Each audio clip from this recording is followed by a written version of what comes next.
Hola, ¿qué tal? Soy Jorge Cancino, editor principal de Inmigración de Univisión Noticias. Y yo soy Armando Olmedo, abogado Esto de es, inmigración de Televisa Univisión. sí, así es. Esto es Hablemos de Inmigración, un programa que se transmite a través de los canales de Univisión Noticias y Primer Impacto en YouTube. El tema de hoy, martes 10 de diciembre, muy importante para nuestra comunidad. ¿Puede ICE actuar en una ciudad santuario? ¿Te pueden arrestar y deportar? La información es clave al momento de defender tus derechos de permanencia en Estados Unidos. En las últimas 3 semanas hemos hablado sobre la amenaza de deportaciones masivas anunciadas por el presidente electo Donald Trump. Y eso nos sigue motivando para seguir sirviendo a nuestra comunidad, escuchando sus preocupaciones y dando respuestas para que sepan qué hacer con sus casos migratorios, sobre todo a partir del próximo 20 de enero del año 2025. Como queremos responder el mayor número de preguntas posible para acelerar esta conversación, recibamos de inmediato al invitado de hoy al programa, el abogado Jaime Vázquez, quien ejerce en Dallas, Texas. Jaime, muchas gracias por estar nuevamente en Hablemos de Inmigración. Jorge, Armando, es un placer, como siempre, estar con ustedes. Nada, ¿Qué tal? el placer es para nosotros. Les recordamos que pueden hacer sus preguntas en vivo, solo haga clic en la parte de abajo de su pantalla o dispositivo móvil y encienda la cámara, es así de fácil. Y ojo, pueden hacernos cualquier tipo de pregunta migratoria, no necesariamente relacionado con este tema del día de hoy sobre las jurisdicciones o ciudades santuario. Sí. Armando, hablábamos esta semana que mientras la ciudad de Los Ángeles anuncia que no colaborará con el gobierno de Trump para detener y deportar a indocumentados, el alcalde de la ciudad de Nueva York pidió reunirse con el nuevo zar de la frontera, Tom Homan, para Sí. colaborar en el arresto de extranjeros criminales. Pero ojo, también la ciudad de Los Ángeles tiene una cláusula que, excepto, dicen ellos, que en el caso de tratarse de Sí. extranjeros con antecedentes criminales, sí van a colaborar con autoridades federales. Entonces la pregunta es, ¿hasta dónde llega? ¿Qué alcance tiene una protección en una ciudad santuario? Muy buena pregunta. Y para mí el término santuario es un mal nombre, porque no estamos hablando del jorobado de Notre Dame entrando a la catedral pidiendo santuario y que lo proteja de la autoridad civil francesa. No, eso no es lo que estamos hablando. Mira, el término santuario en general significa que una ciudad o una jurisdicción, estamos hablando incluso estados santuarios, no van a trabajar de manera, o sea, no van a colaborar y cooperar con las agencias federales de inmigración. Ahora, hay distintos niveles de colaboración, como ya tú mencionaste. Una ciudad como Los Ángeles o ahora el alcalde de Nueva York que se va a reunir con Tom Homan para discutir también los que sean detenidos porque han cometido delitos graves, cómo pasárselos para sacar a esas personas de su jurisdicción.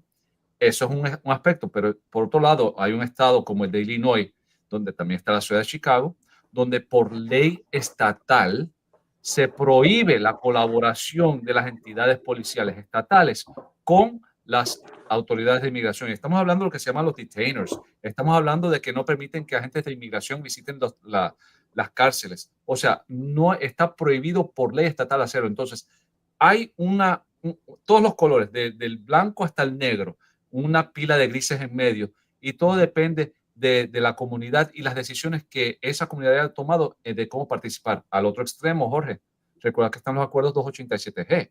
O sea, hay ciudades que sí colaboran, o sea, que esa comunidad decide, nosotros vamos a colaborar con ICE para poder nosotros ya de una vez sacar a estas personas de nuestra comunidad.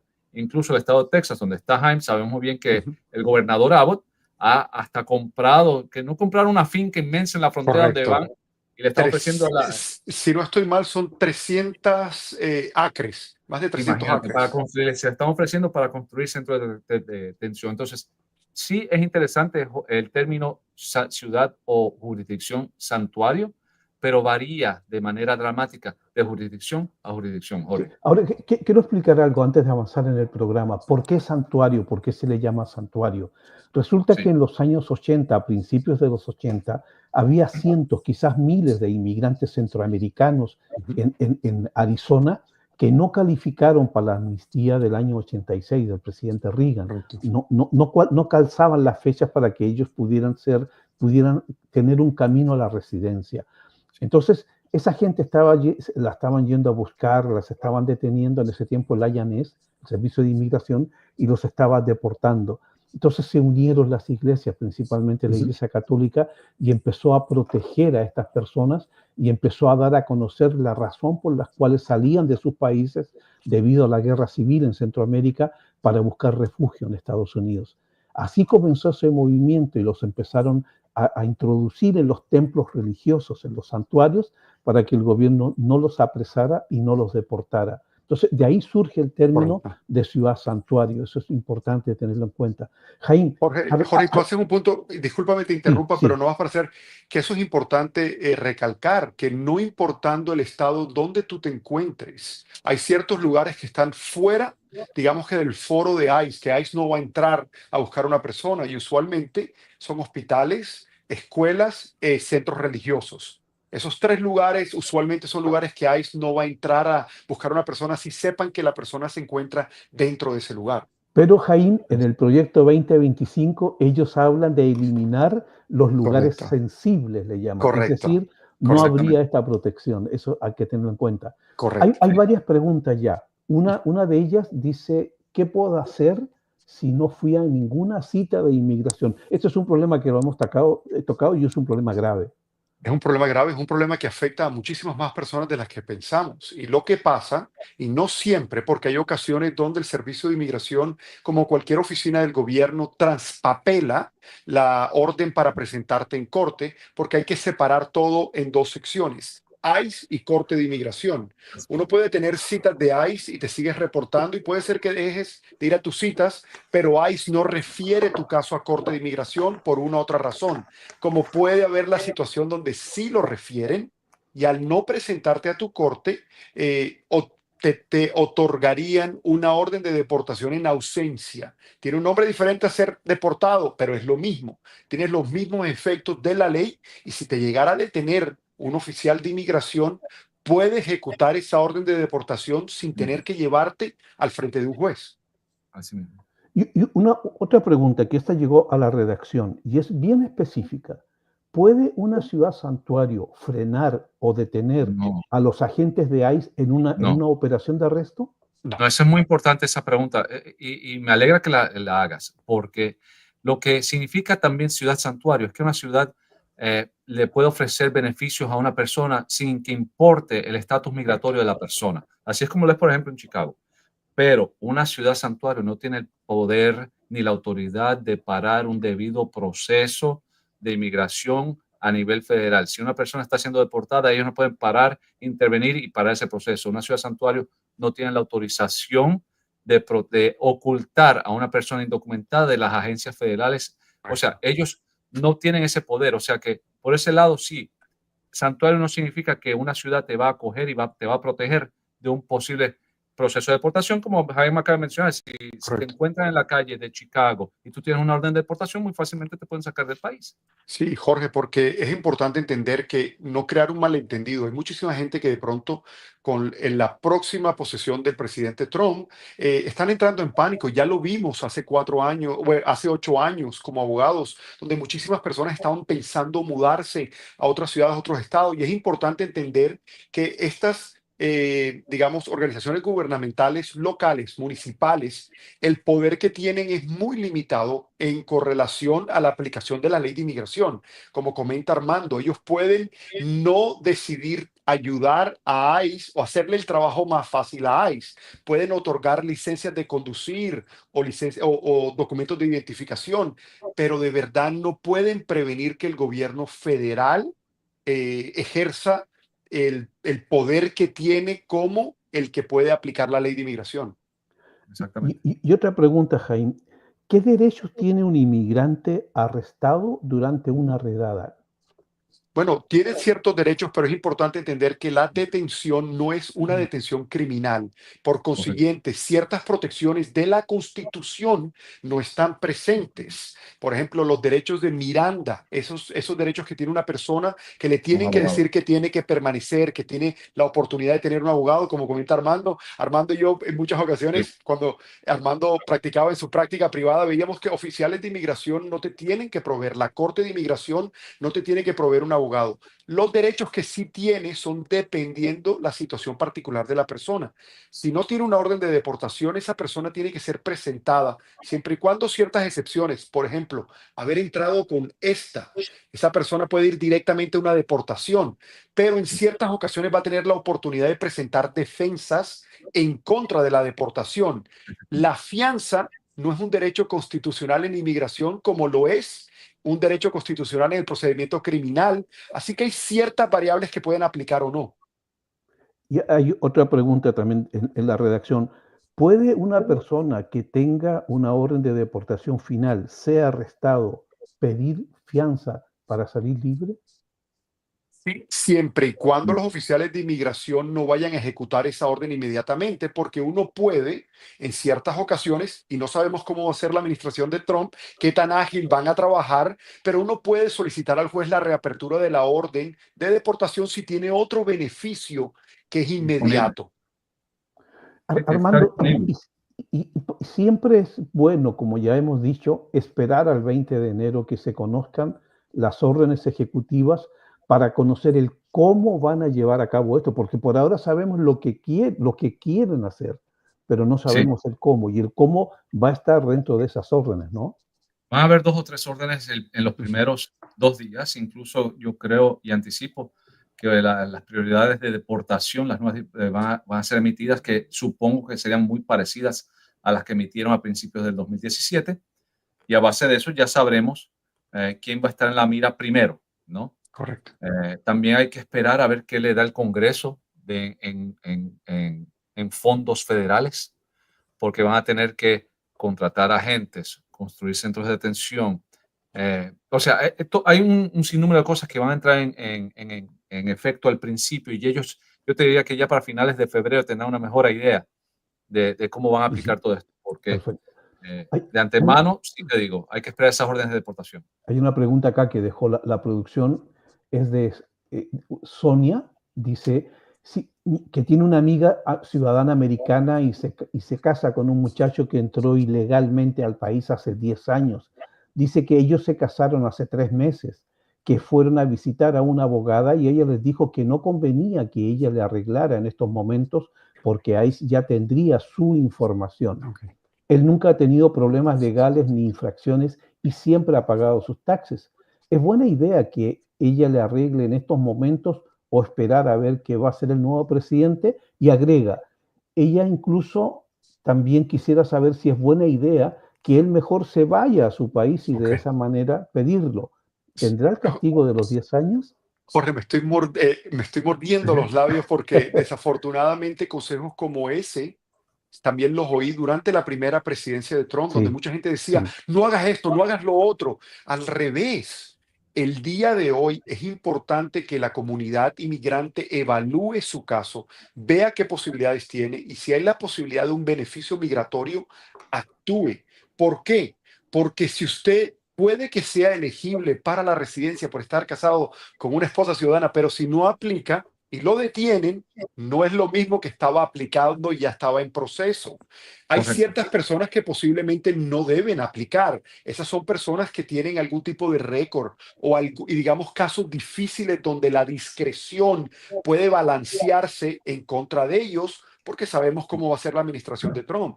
Pero en Claro. este caso de la amiga de Sonia, tiene un caso limpio, tiene esposa ciudadana, entró una sola vez, sin Sí. saber más a fondo del caso, la recomendación sería al revés. Por lo menos comience con la petición familiar para tener algo que pueda demostrar. Y hay que ver las cosas que debería, y por eso asesorarse con abogado de migración, Jorge. No sabemos si, ok, entró ilegalmente, habrá entrado ilegalmente más de una vez, por ejemplo. Correcto. ¿Cómo entró? ¿Presentó un documento falso o no presentó un documento falso? ¿Cómo fue que, o sea, hay muchas variantes que habrían que analizar para ver si en verdad ella debería proceder, pero sí que se asesore con un abogado lo antes posible. perfecto. Una pregunta interesante acá es de Aníbal. Él pregunta, estoy en mi proceso migratorio de asilo defensivo. Tuve corte en Laredo. Dice que duró apenas 3 minutos y el juez le dijo que el caso estaba cerrado. ¿Debería hacer una I-589 en línea a través del servicio de inmigración o enviar un asilo afirmativo? Ok.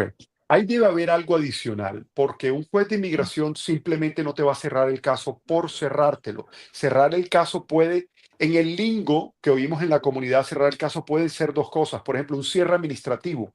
Congelaron el caso, pero la jurisdicción del caso todavía está en corte O de en tribunal. inmigración. O terminaron el caso, que hay muchas personas que le dicen me lo cerraron, y es que se lo terminaron y ya la jurisdicción no está en la corte, está, por ejemplo, en USCIS o inmigración, la oficina de inmigración. Pero si te cierran el caso, posiblemente tenías otro beneficio. Posiblemente esta persona tenía TPS o tenía algún otro tipo de beneficio migratorio. En ese caso habría que evaluar, porque si te cerraron el caso, habría que ver de verdad si vale la posibilidad o la oportunidad o vale la pena presentar otro caso de asilo y cuál es el riesgo que correrías en ese momento. Cabe señalar que las respuestas de los abogados son de acuerdo al tipo de pregunta que se hace y muchas veces en las preguntas faltan quizás Uf, otro correcto. elemento que lo lleve a dar un consejo un poco más amplio. Así que nos estamos limitando a la pregunta cómo está formulada. Sí, es un caso engavetado, pero hay que ver por qué fue engavetado. Nayeli pregunta, y esto es interesante porque hay más de 86.000 casos similares en el Servicio de Inmigración. ¿Qué pasará con las personas que metieron su solicitud de DACA y quedó pausado por la Sí. orden del tribunal que permite al gobierno recibirlas, pero no procesarlas? ¿Serán deportados? DACA, recordemos lo que es DACA. DACA es una protección de la deportación. Eso no significa que la persona va a ser deportada. Lo que el DACA hace es que esa persona está acogida, está protegida de una posible deportación. Si se va a DACA, eso no significa que la persona va a ser deportada. Lo que significa es que ahora esa persona va a ser puede ser sujeta a una deportación dependiendo de las órdenes Ujú. y las prioridades de deportación implementadas por el nuevo gobierno. Claro, y lo que va a pasar con mucha gente que tiene estos casos pendientes es que no sabríamos de verdad qué va a pasar. Acordémonos que estamos entrando a una presidencia donde ya anteriormente, en el primer término, hubo el intento de la terminación. Tenemos el caso también que existe todavía, está abierto en Brownsville, que no sabemos qué es lo que va a pasar con ese caso. Y adicional a eso tenemos la entrevista que hubo el domingo en Meet the Press con el Ya. presidente, donde él está dispuesto a negociar un estatus para personas que calificarían a los Dreamer o al DACA, Sí. pero también sabemos que basado en el historial de Trump, él quisiera recibir algo a cambio y ahí es donde todavía no La sabemos palanca, qué es eso. la Correcto. palanca de negociación. Pero Lo- ojo, él mencionó que él no habló DACA, él mencionó Dreamers. Dreamers, Sí, que acobija Él, muchísimas más que puede ser personas. mucho más amplio que los que están protegidos con DACA, Correcto. exactamente, ya que aproximadamente son como 1.4, 1.8 millones de exactamente, un poco Dreamers, más grande, ¿ya? es más allá de Todo los DACA, depende de la fecha de registro que se establezca eso. Correcto. exactamente. Jaime, hay una pregunta, que es complicada, es compleja, pero últimamente, y sobre todo también Armando lo ha visto, hay muchos anuncios en redes Correcto. sociales de abogados ofreciendo soluciones mágicas, yo les llamo Correcto. mágicas, de inmigración en este Mm. momento difícil. Y son la solución de usar la ley de los 10 años y la ley VAWA. Correcto. Y de hecho, de Ah, la ley VAWA estaba chequeando en el Servicio de Inmigración, que es el formulario I-360, que si no me equivoco, hay más de Y yo creo que, 160.000 formularios en espera. ¿Qué puedes recomendarle tú a las personas que les ofrecen esto? Jaime, explica, yo creo que tú expliques, comienza con la ley de los 10 años, que en verdad eso correcto. no es, hay muchísimas malas interpretaciones de eso. Correcto. La ley de los 10 años, ¿qué quiere decir? Que de verdad no es la ley de los 10 años. La ley de Exactamente. los 10 años, cuando de verdad hablamos de 10 años, hablamos de algo totalmente diferente, que son los castigos. Pero hemos visto en unos años, y ya habíamos La visto cátedra. anteriormente, y ya hay evidencia hasta de abogados que han perdido su licencia de abogado, porque ¿cuál es el proceso, Jorge? Una persona que no califica para ningún beneficio migratorio, le someten algún tipo de forma de inmigración, lo cual dispara el citatorio en corte. Teniendo un familiar directo, esposa o hijos que tengan estatus legal. Y abogado, ¿por qué si tienen estatus legal no van por el camino afirmativo? Porque la persona puede que tenga algún tipo de castigo o no tenga la posibilidad. Acordémonos que el simple hecho de tener hijos, haber entrado indocumentado no quiere decir que puedes No quiere arreglar. decir, exactamente. Correcto. Entonces lo que pasa es que se juegan la suerte para presentarse al frente de un juez y poder presentar lo que se llama cancelación de deportación, lo cual es la forma 42B, donde tienes que demostrarle al juez que hay circunstancias excepcionales que pueden pasar de tanta gravedad si a ti te llegaran a deportar a tus hijos o a tu esposa. Y eso, como dicen, es el volado de una moneda, es cara o sello. El someter es una defensa en contra de la deportación. Entonces, por consiguiente, no te da de verdad un beneficio. Lo que hemos visto, y desafortunadamente se ha vuelto algo viral, es que lo utilizan para demostrarle, al momento de obtener el permiso de trabajo, es como si ya hubieras ganado el caso. Ya te dieron permiso de trabajo, ya estás más allá que acá. Cuando todos sabemos que el simple hecho de tener un permiso de trabajo no demuestra la fuerza de tu caso. Eso es lo que es ese beneficio de los 10 años. En inglés se llama cancellation of removal. Correcto, y es algo que si te llegan a negar tu cancelación de deportación, te van a deportar. Ahora, el otro lado de la moneda, que es el otro beneficio que hemos visto, Jorge, y desafortunadamente ha sido algo que hemos visto en los últimos años incrementarse, VAWA. Armando y yo hemos tenido conversaciones sobre esto y hemos visto billboards, internet, el Facebook, Instagram, TikTok. La solución. Correcto, y es importante entender que VAWA no te perdona el castigo permanente con un asterisco de excepción, solamente cuando el castigo permanente está relacionado a la violencia doméstica. Esa es la clave. ¿Qué significa VAWA? Es un acto del Congreso que es el acto en contra de la violencia de las mujeres, pero de verdad es violencia en contra de hombre, mujer, cualquier persona. Y esa violencia tiene que haber sido hecha por un hijo o por un esposo que sea ciudadano o residente, esposo o esposa.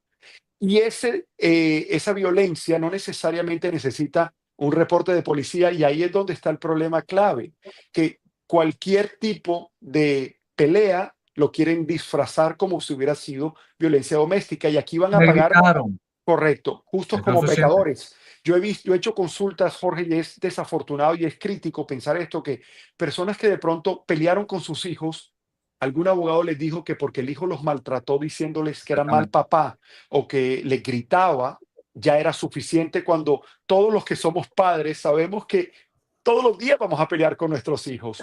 ¿Qué está pasando el día de hoy? Para darles una noticia que de pronto es una noticia fresca, es que el Servicio de Inmigración ha determinado de que las VAWAs van a ser entrevistados. En el pasado los aprobaban sin entrevista, de ahora en adelante van a ser todos entrevistados. El miedo que tenemos es que mucha de esa gente va a templar o va a llegar a Corte de Inmigración. Y eso es bajo el gobierno de Biden. Se supone entonces que bajo el próximo gobierno las restricciones van a ser mucho más severas de lo que están siendo ahora. El proyecto 2025 lo menciona que lo quiere eliminar. Sí. ¿Y qué pasa, Jaime, con las personas que pagan, ya sea por la ley de los 10 años o por VAWA? Y según he visto los anuncios, no son cobros bajitos.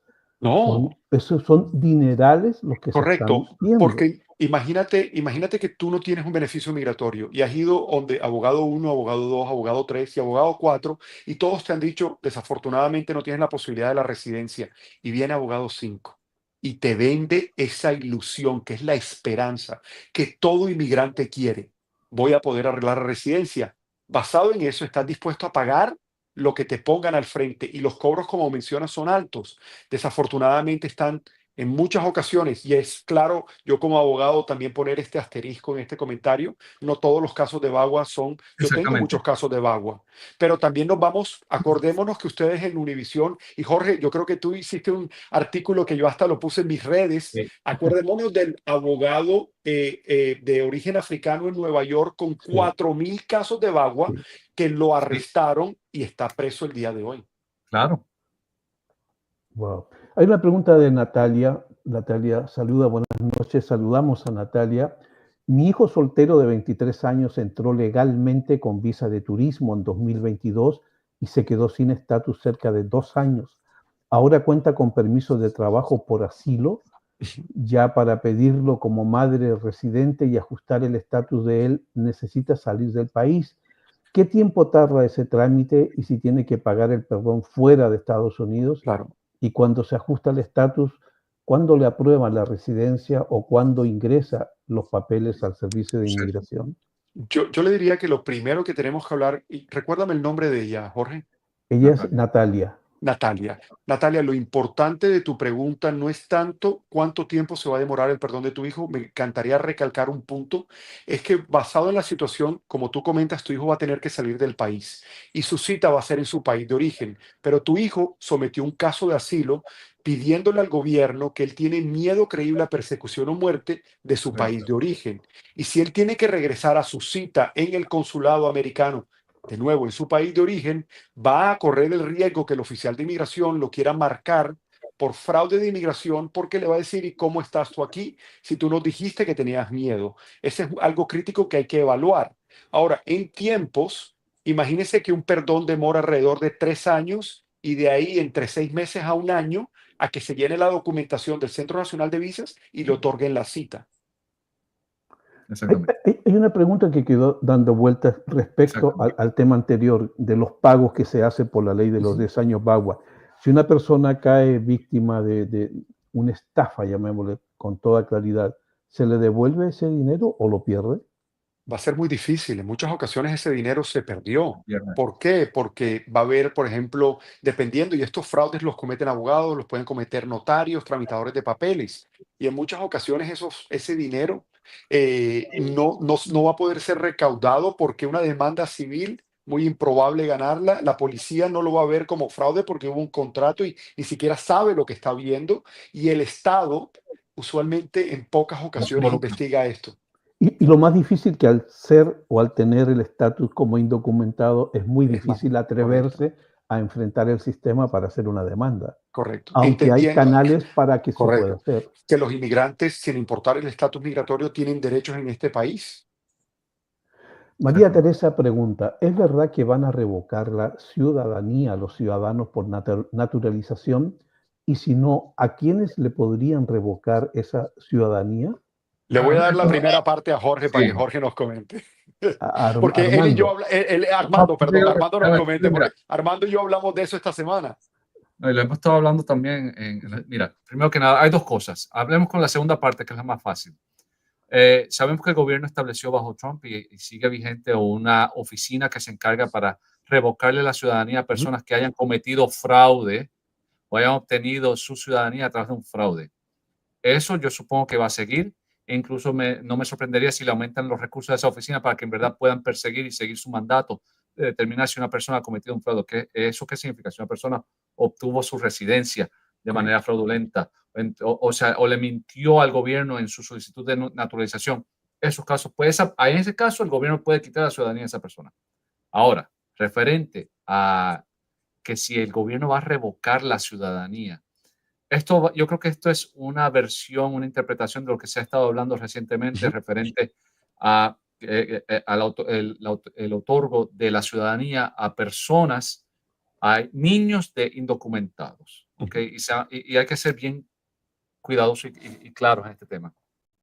El presidente Trump, en el 2023, en mayo 30 del 2023, emitió uno de sus videos de campaña donde él dijo que el primer día él iba a emitir una orden en la cual él iba a eliminar la ciudadanía o le iba a decir una orden a sus agencias a no emitirle pasaportes, seguros sociales, darle beneficios a hijos de indocumentados nacidos en el país. Pero va más allá de eso, no es solamente a los que son indocumentados. Él dice, esa orden va a requerir que el niño nacido en Estados Unidos sea hijo, que tenga un padre que sea o residente o ciudadano. O sea, es que esto ahora es mucho más amplio. Tenemos una gran cantidad de personas que están aquí con visas H1B, H1B, correcto. B1, L, o que estén Visa aquí estudiante. de estudiante, estén aquí con un permiso, autorizados aquí por algún tipo de parol.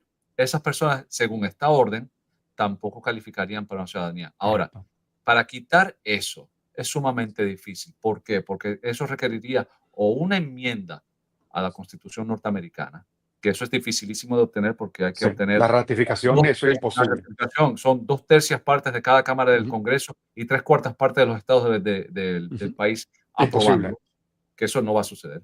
O una interpretación radical y total de una cláusula de la enmienda 14 que dice que la persona tiene que ser sujeta a la jurisdicción del Estado. Eso es lo que yo creo que ellos quieren que sea revisado ya que si él emite la orden la orden va a ser demandado y eso tal Correcto. vez llegue y suba a un nivel que llegue a un Tribunal Supremo que ha demostrado en su historia reciente la posibilidad y la reinterpretación de precedente ya establecido. Correcto. Y algo importante. Y son 160 años de la aplicación de esta enmienda. Sí. Es la enmienda, esta enmienda salió en 1868, creo que fue la Correcto. 14ª enmienda. Y lo que sería es que no es retroactivo, también es importante. Hay mucha gente en la Exactamente. comunidad el día de hoy que tiene miedo porque piensa que va a ser retroactivo. No, sería cualquier niño nacido de padres indocumentados o que no sean residentes o ciudadanos, mejor. Yo diría que mejor lo hablemos de esa forma. Hijos nacidos que no tengan un padre residente o ciudadano a partir de la fecha. Y lo que sería es, como Armando comenta, una reinterpretación que sería otorgada o presentada al Departamento de Estado, que es el que se encarga de otorgar pasaportes, y al Departamento de Seguridad Nacional, bajo la Oficina de Inmigración, que es el que otorga, digamos, el beneficio de la ciudadanía. Y algo importante también, que eso es lo que indica el sistema jurídico estadounidense. Si se hace a través del Congreso, por ejemplo, y se escribe una nueva enmienda y se acepta una nueva enmienda que es sumamente difícil, no basta solamente con la publicación de la nueva enmienda, sino Correcto. que detrás de ello tiene que haber un reglamento para poder interpretar jurídicamente esa enmienda. Entonces, es un proceso larguísimo, además. Una orden ejecutiva no puede cambiar la Constitución de los Estados Unidos. Correcto. No está claro. Así que engánchense en eso por ahora. Claro, y hay mucha gente, por ejemplo, en las redes sociales, cuando yo hago preguntas y me contestan y pongo, muchísima gente la respuesta que está a favor de esto me dice, pero es que otros países no lo tienen. Y entiendo que otros países no lo tienen. Canadá y Estados Unidos son los únicos dos países de verdad, digamos que en este grupo de países avanzados, digamos, en el sector de la economía, son los que lo tienen. Pero que otros países no lo tengan no quiere decir, y ya entraríamos en una conversación de la constitucionalidad de palabras y tendríamos que esperar de verdad, como comenta Armando, bajo una orden ejecutiva es lo que creo que Trump va a hacer, que inmediatamente va a ser tratado de ser cancelada y va a tener una injunction o una detención de la implementación, es lo que esperamos, y ahí veríamos una pelea larga en corto. Y hay un segundo camino, ustedes mencionaron el camino del Congreso, lo que dicta la Constitución, pero también está el segundo camino que quiere aventurar el nuevo gobierno, Correcto. que es a través de una orden ejecutiva para provocar una demanda, que esa demanda vaya a una corte inferior, Correcto. vaya a una corte de apelaciones y finalmente el caso llegue a la Corte Suprema para que por primera vez la Corte Suprema se pronuncie sobre este tema. Correcto. Y eso lo mencionó Armando bajo como tenemos la Corte Suprema reevaluando el precedente con lo que pasó en la decisión del aborto.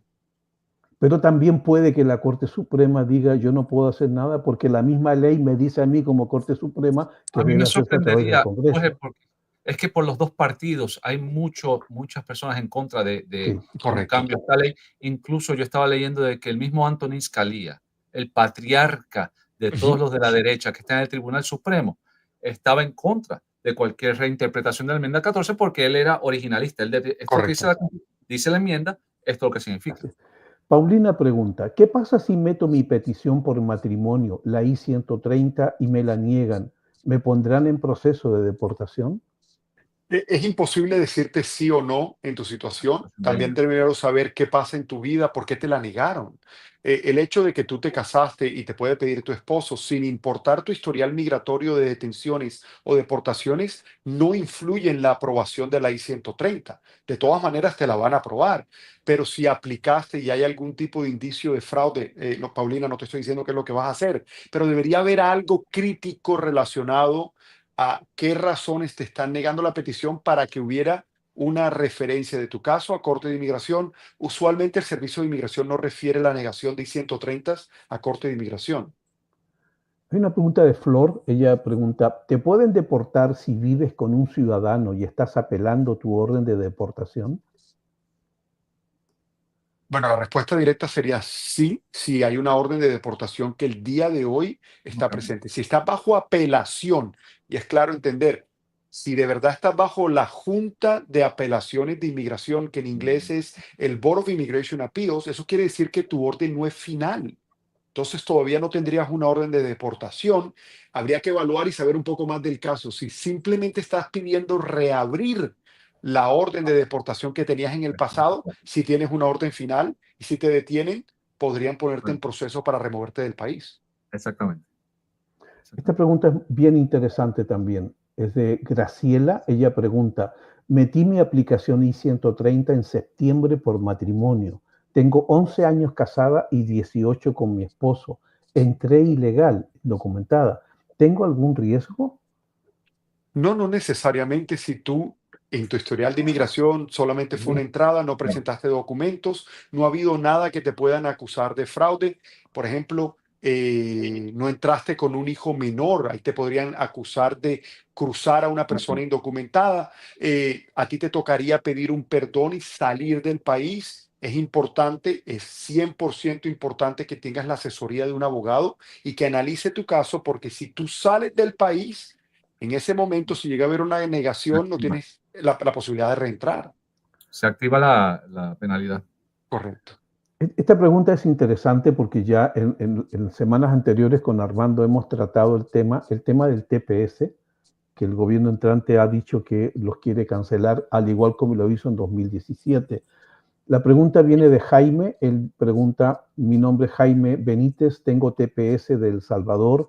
Mi pregunta es, estoy hablando con mi jefe que me pida por trabajo. Él dijo que sí me va a ayudar. Entonces, ¿qué tan seguro es por ese medio para obtener la residencia? Armando, tu camino para... Una buena pregunta, y te puedo decir que muchos empleadores a nivel nacional están haciendo eso para ayudar a sus empleados que tienen TPS, algún tipo de autorización de empleo en base de uno de los programas estos creados por el Ejecutivo, TPS, DACA, Parol Humanitario, etcétera. ¿Por qué? Porque sí, esa es una ruta, una buena ruta de poder obtener residencia siempre y cuando la persona califique para el beneficio. Para obtener una residencia a través de un empleador, por lo general, con la excepción de los que son de interés, cuya profesión sea para el interés nacional del país o sean de habilidad extraordinaria, tienen que pasar por un proceso que se llama una certificación laboral.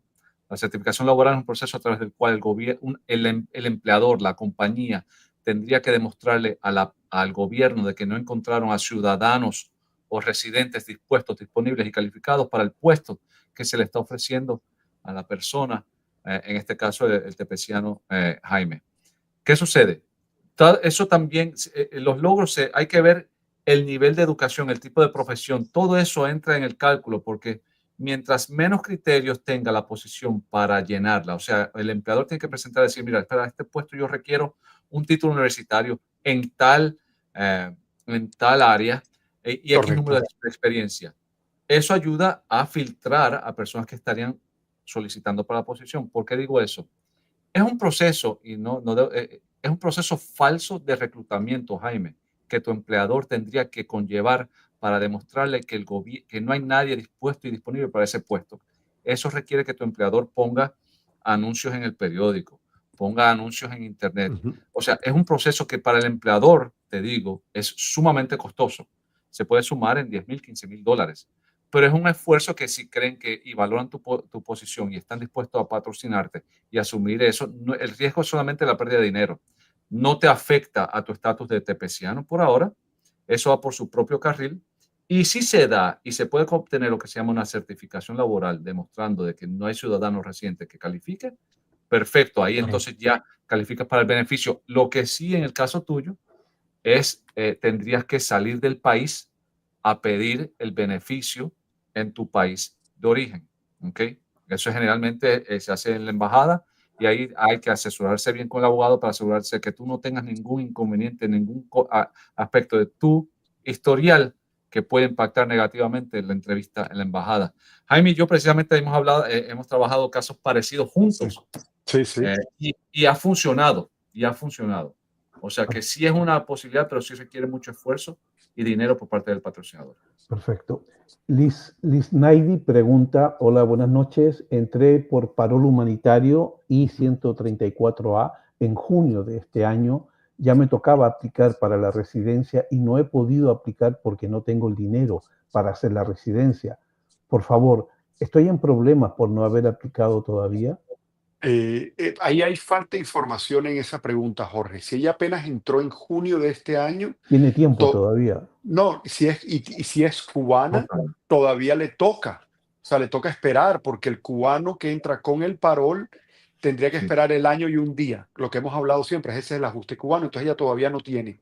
Le No te pedimos sabría a decir, Lisnaide si nos puede ampliar la pregunta, claro, mejor. claro, porque el simple hecho de entrar con el parol humanitario, y esto afecta a muchísimas personas, de pronto esta información es, el que tú entraste con parol humanitario no quiere decir que tú tienes un camino a la residencia. Ahora, Es Exactamente. simplemente un permiso de 2 años. esta pregunta me hizo recordar una pregunta similar que llegó a la redacción.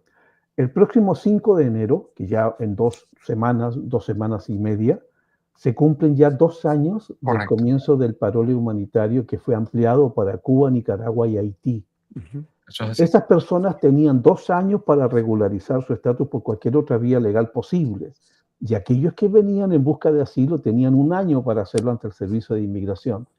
¿Qué pasa, Jaime, si se cumplen los 2 años y las personas no hicieron ni una de las dos cosas? Claro. Bueno, una persona que está bajo parol usualmente también tiene la oportunidad de someter el caso de asilo después de ese primer año porque tenía un estatus legal todavía continuo y Correcto. técnicamente podría decir que el año se comenzó al momento de que pierde el estatus legal. Lo tiene que hacer antes. Es importante que lo haga lo más pronto posible. Si la persona, como tú comentas, Jorge, de pronto tenía un familiar y no ha hecho la petición o no hizo el asilo o no miró el camino por lo menos del empleador. Como comentaba Armando en la pregunta anterior, estos de parol humanitario tienen una posibilidad grande porque son 2 años para explorar las posibilidades de la certificación laboral o del otro visado posible. Si ellos no llegan a hacer nada, comienzan a acumular presencia sin estatus en el país y al momento de cumplir 6 meses ya empiezan a acumular los castigos de inmigración y las puertas se le han cerrado porque hay ciertos beneficios migratorios que solamente puedes obtener si tienes estatus migratorio y lo que haces es un cambio de estatus, no un cambio de estatus si no tienes estatus. Perfecto. Eso es María así. pregunta, nosotros ya tenemos la visa U hace 3 años Ujú. y ya tomamos las huellas. ¿Cuánto se demora la residencia? Bueno, eso es importantísimo. Cuando te otorgan la visa U, te dan un permiso de trabajo de 4 años. Esa es la visa U aprobada, 4 años. Y al momento que cumples tu tercer año, tienes que aplicar a la residencia. No te va a llegar automáticamente. Tienes que aplicar al ajuste de estatus. Tienes que saber y estar bien presente de que hayan sometido el perdón.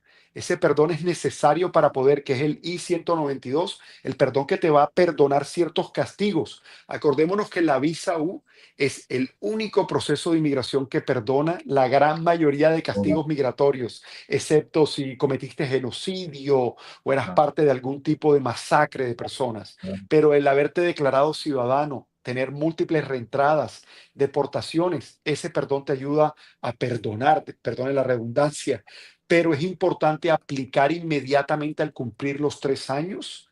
No puedes esperar porque podrías perder la oportunidad de la residencia. Y debe de Perfecto. asesorarse. Esto es una cosa súper compleja. Tiene que estar con Yes. su abogado de inmigración. Esto no lo debe estar haciendo sola. María, no lo hagas sola. Asesórate con tu abogado, que seguro ellos tienen un calendario que te dice cuándo es tu tercer año Ujú. dentro de la visa, con el permiso.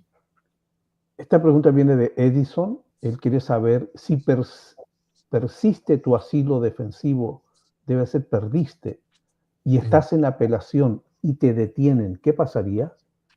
Nada, estás bajo un proceso de inmigración, no te van a detener para deportarte, lo mismo que una persona que recibe una notificación para presentarse en corte de inmigración y esa notificación es dentro de 1 año, 2 años, 3 o 4 años.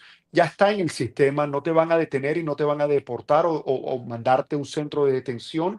Es importante que cargues contigo documentación que demuestre que tú estás en ese proceso. Si tienes un permiso de trabajo, tienes que andar con el permiso de trabajo. Y aquí hay un paréntesis grande, si ustedes me dan la oportunidad.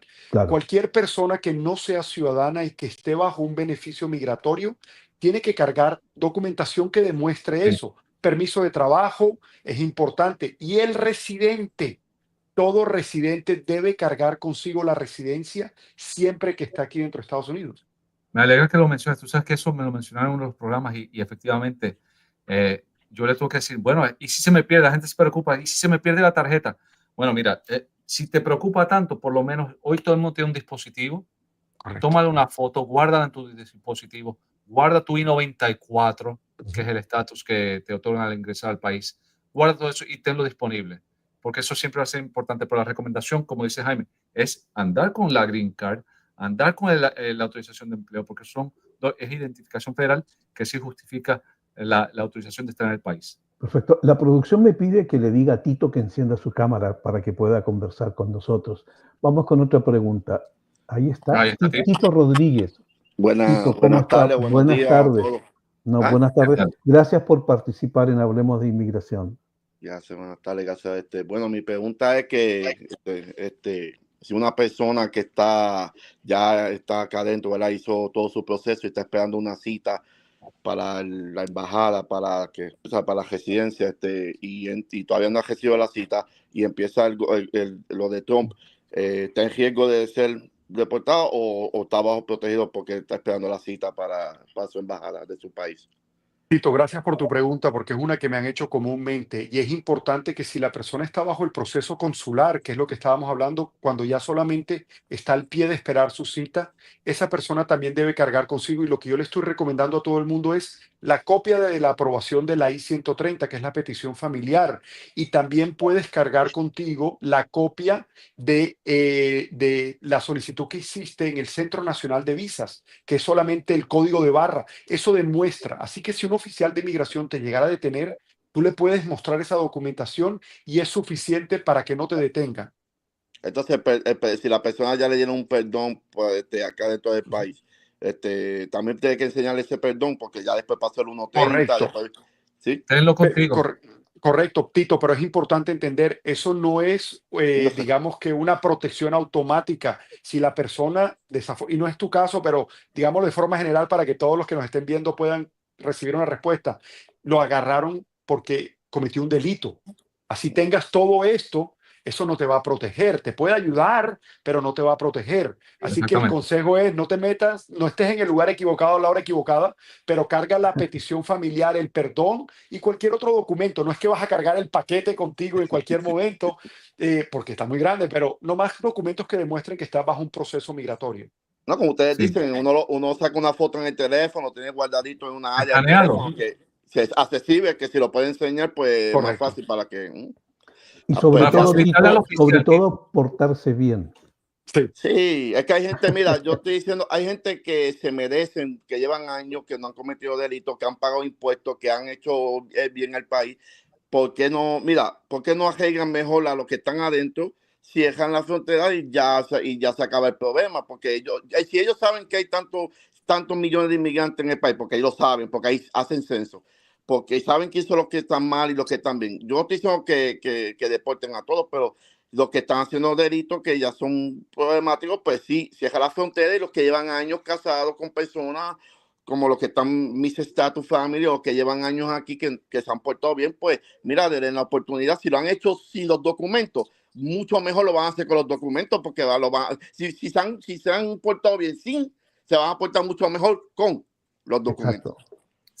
Gracias, Tito, por participar. Gracias. Buena suerte. Gracias. Dios me los bendiga mucho. A usted también, gracias. Otra pregunta, Oscar pregunta, tengo un proceso de asilo afirmativo y fui víctima de hurto por 2 hombres. ¿Puedo abrir un nuevo caso para solicitar visa U? Sí, pero habría que evaluar el reporte de policía y lo que sucedió. Y mirar a ver si hay forma de poder demostrar que lo que te sucedió es suficiente para la visa U. Porque la policía o la fiscalía o el juez tiene que certificar ese caso. Y si simplemente te sacaron el dinero y salieron corriendo, de pronto tu vida no estuvo en peligro. No quiero bajarle a de verdad lo que te pasó a ti, pero si te sacaron un arma, si te causaron un daño, de pronto la balanza cambia. Hay que saber un poco más a fondo de qué fue lo que pasó y qué departamento de policía está involucrado, porque no todos tienen políticas para firmar la certificación de la visa U y no los puede forzar a hacerlo. Y un dato importante, el Servicio de Inmigración hasta el 30 de junio tenía acumulados más de 340,000 solicitudes de visa U. hay 10.000, la cuota es 10.000 por año, Correcto. significa que hay una espera de 34 más años. de 34 años por la visa, ¿no? Por lograr ese estatus.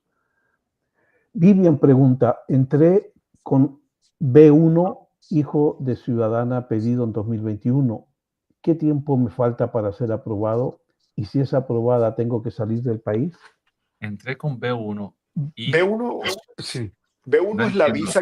la visa que te otorgan para poder B2. entrar al país es la B1, B2. Sí. La B1, la parte B1 quiere decir que vienes a negociar o reuniones de empleo. No quiere decir que vienes a trabajar o a ganarte un dinero, sino que, por ejemplo, una persona que viene a ver distribuidores, contratistas, etcétera. Y la B2 es tu visa de turista. Si entraste con la B1, B2, simplemente entraste como turista. Punto aparte acerca del caso de la petición de tu mamá. Porque si te está pidiendo tu mamá y tú eres mayor de edad, ya tú entras bajo las preferencias de visas y depende de qué país eres. Si hablamos de Latinoamérica, tenemos que separar a México y el resto de Latinoamérica. Y dependiendo de si eres de Latinoamérica, excepto México, o si eres de México, la espera podría ser entre 15 a 20 años y dependiendo tu caso, tendrías que salir a tener la visa fuera del país. Me dice Mateo que Johan Correa está en la sala listo para preguntar, a ver si la podemos conectar. Johan Correa, buenas tardes, buenas noches. ¿Me escucha? Buenas noches, ¿cómo están? Buenas noches. Bien, gracias por participar. ¿Cuál es su pregunta? Disculpe, yo por ejemplo, yo entré hace 11 años como turista. Yo iba a aplicar porque pues yo vine por problemas que tuve en mi país, pero en esos momentos con el abogado que hablé me dijo que lo único que estaba funcionando era problemas con la guerrilla. Yo soy de Colombia. Entonces, no pude continuar porque pues mi problema era como con delincuencia común, no exactamente con la guerrilla. Entonces dije, pues no voy a mentir. Y pues he estado acá y me quedé así. Entonces, pues en esas estoy. Pues he estado trabajando, gracias a Dios nunca he tenido ningún problema con nadie ni nada, pero esa es mi situación. Vale. Te pedimos que te estaciones, que veo que estás manejando y te pones tú en riesgo y nos pones en riesgo y susto a nosotros también. Ok, perfecto. Johan, colombiano como yo, compatriota mío, yo soy colombiano de la costa de Colombia y lo que tú comentas es de verdad cierto. Para poder aplicar asilo tienes que tener el miedo creíble a persecución o muerte y tiene que ser un miedo particular. Esa es la palabra clave para ti, particular. Y delincuencia común usualmente no genera la particularidad porque eso te puede pasar a ti y le puede pasar a otra persona sin desvalorar lo que te pasó a ti. El hecho es que si ya no aplicaste y pasó el año, ya no podrías aplicar. Exacto. Tendría que haber un cambio circunstancial extremo, por ejemplo, en Colombia, que cambiara completamente y causara un riesgo nuevo para ti para que el plazo del año se volviera a abrir. En tu caso, te recomendaría evaluar qué otras opciones existen. Si no tienes un familiar o alguien directo que te pueda pedir, posiblemente hay ocasiones donde como abogado le tengo que decir al paciente, al cliente, vale la pena que no sometas nada. ¿Por qué? Porque no someter algo puede ser en ciertas ocasiones mejor que tratar de someter un caso y tomar el consejo, como habíamos hablado en el pasado, de personas que de pronto te ponen en peor riesgo. Perfecto. Ok, muchas gracias, muy amable. Gracias a ti, Johan, y buena suerte en todo. Gracias. Hay una pregunta de Pam. Pam pregunta, ¿se canceló definitivamente el parole para esposos? Esto es el parole in place. VIP.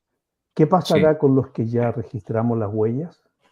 Nada, desafortunadamente esas peticiones ya quedaron canceladas, que esperábamos que por lo menos para causar un tipo de precedente legal, la administración de Biden apelara, porque la decisión del juez toca directamente uno de los poderes, que es el poder de acción ejecutiva del presidente, y en mi opinión, así fueran a perder la apelación, el gobierno debió haber sometido una apelación, pero el gobierno de pronto pensando de que ya perdió las elecciones y para qué lo voy a hacer, no tomó el tiempo de apelación y esas peticiones ya quedaron canceladas. Y esa información, Jaime, por tu experiencia, ¿es destruida por el Servicio de Inmigración o ahí queda y una nueva administración puede utilizar esa información? Si la administración nueva quiere utilizarla, la puede utilizar. Hay que Está ahí. ser realistas con esta Exactamente. información, pero también al mismo tiempo no crear pánico, porque no necesariamente el gobierno va a querer de verdad ir a buscar esta información. Acordémonos y esperemos que la gran mayoría de personas que aplicaron tienen la posibilidad de aplicar, porque tienen una esposa o esposo ciudadano. Por consiguiente, ellos ya deben estar en el camino de obtener la Exactamente. residencia por medio del perdón. Era lo que iba a decir. Lo que hizo el PIP fue que en vez de pedir tener que salir del país y pedir el beneficio, una embajada te lo estaba permitiendo hacer Ujú, aquí. O sea que si ya están encaminados, claro. ese Ahora, proceso sigue encaminado, ¿no? Hablemos a punto aparte. En mi opinión, el gobierno perdió una oportunidad grandísima para tratar de desbloquear este volumen de casos que hay, porque el día de hoy, por ejemplo, una cita en México es larguísima obtener. Y Sí. adicional a eso, los cobros que inmigración hace para obtener la residencia dentro de Estados Unidos Son, son 3 veces más altos son de que esa si parte. tú haces el proceso por medio del consulado. Eso es así. Eso es Jaime, así. Armando, no nos queda mucho tiempo, pero hay un tema que ha estado flotando en todas estas semanas. El gobierno entrante y también el presidente Trump lo dijo el domingo en la entrevista que tú mencionaste con la cadena NBC, habló de que desde el inicio de su administración va a impulsar estas deportaciones masivas Ujú. y ha vuelto a mencionar que hay entre 1 y 1.5 millones de extranjeros criminales y Ujú. con órdenes de deportación. ¿Qué consejo les das tú a las personas que tengan antecedentes criminales y también a aquellos que tienen orden de deportación, por ejemplo, en ausencia, que según Correcto. la Corte de Inmigración son más de 928.000 órdenes emitidas entre el 2015 y el 2024? Personas que tienen una orden de deportación en ausencia o que han tenido una orden de deportación y no salieron del país, es importante que hablen con un abogado y evalúen y determinen su posibilidad. Ahora, si esta persona tiene un récord criminal, las posibilidades de un beneficio migratorio son posiblemente en ocasiones, no todos, pero la gran mayoría puede ser que sea no existente. Ya por el hecho de tener un récord criminal, vas a tener castigos en inmigración. Hay ciertos castigos que son perdonables, pero hay otros que no. Por ejemplo, récord criminal de drogas. En ciertas ocasiones y en una sola excepción, tiene la posibilidad de ser perdonado. El resto es detención, detención en proceso de migración y deportación. Así que es importante que si una persona tiene un récord criminal entienda de verdad en qué está parado. Haga una consulta con un abogado para que de pronto el abogado le pueda explicar.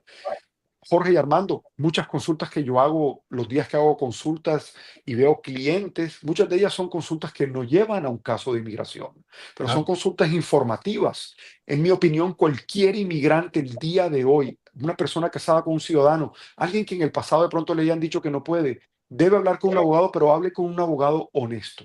Hay muchísimos abogados en Estados Unidos que de verdad valoran la profesión y valoran el trabajo que hacen y es importante que busque uno de estos abogados y se informe, no solamente para saber en qué está parado, sino que qué podría hacer en caso de una deportación. Tener Fíjate, un plan, qué puede hacer, por ejemplo, disculpa Armando, qué puede no, hacer no. si te detienen. Y todo eso te podría ayudar a ti y a tu familia. Y fíjate, Jorge lo menciona cada vez que tenemos la oportunidad, que ¿qué es la mejor recomendación? Informar, entiende tu caso. Correcto, Saber dónde uno está parado para saber cómo enfrentar lo que se avecina. correcto. Perfecto. Sencillo. Les damos las gracias por acompañarnos en este programa Hablemos de Inmigración.